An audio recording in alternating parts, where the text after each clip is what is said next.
going to demonstrate some beautiful music, both as a story and just an expression.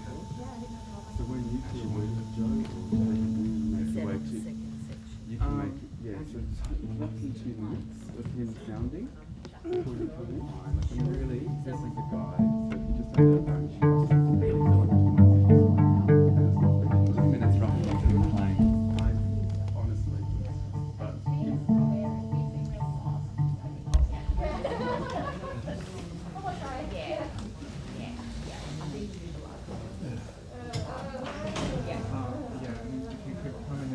I was born in Australia in the 1950s. Strong Christian beliefs. I would sometimes sneak into my parents' room and dress in Dad's clothes. Although it felt good, I had a sense that such behaviour was not okay, and I never mentioned it to anybody. But I knew that I wanted to be a man when I grew up, strong, tough like my dad. It seemed better to be like him than like my mother, who appeared to be small, weak and compliant, even though in actuality she wasn't at all. Her body struggled against a heavy muscled man, shoving, slapping and punching.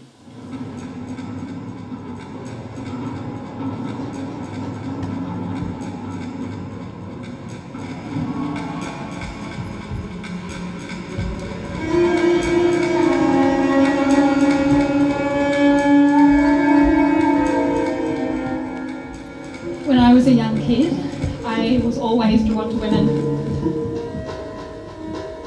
Joanne, like most of us, left school early. She never hid her butchness. That was what I found intriguing. No shame. She told me about the constant homophobia that she had to endure living back in Brawdy. The slurs, the ridicule, and the threats of violence.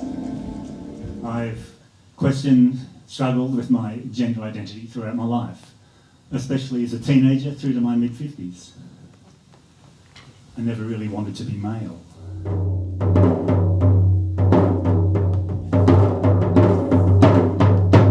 Should I change my sex? Should I give up my male privilege? What is privilege if it's a lie? They offered to drive me home. I obliged, sensing they were friendly, possibly gay too.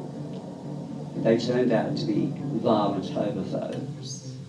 They imprisoned me for 4 hours in their car and tormented me. Basically, they tortured me. Then they got me out, dragged me to the edge of the cliff, they parked me up.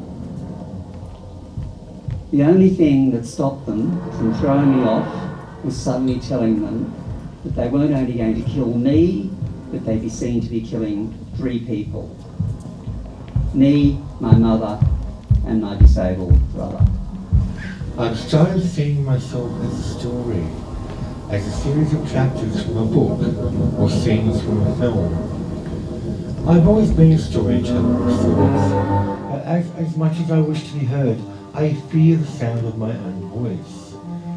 We all cringe when we hear the sound of our ourselves on recording, but I have a lifelong dread of what I feel is my imperfect voice.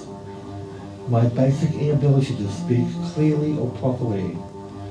I would be teased about it when I was a child, and let me tell you, there is nothing worse than being bullied about the way you speak. Martin was a born dancer. He had the elongated body, but it kind of got a bit messy. They call it sex work now. But I don't know how much that sex was the only thing that worked in Martin's case.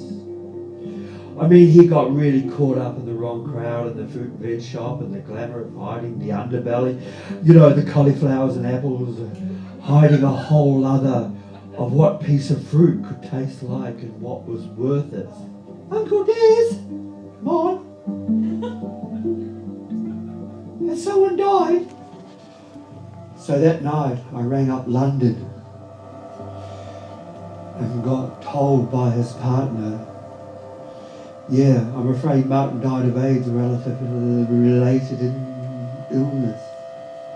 it hit me like a ton of bricks.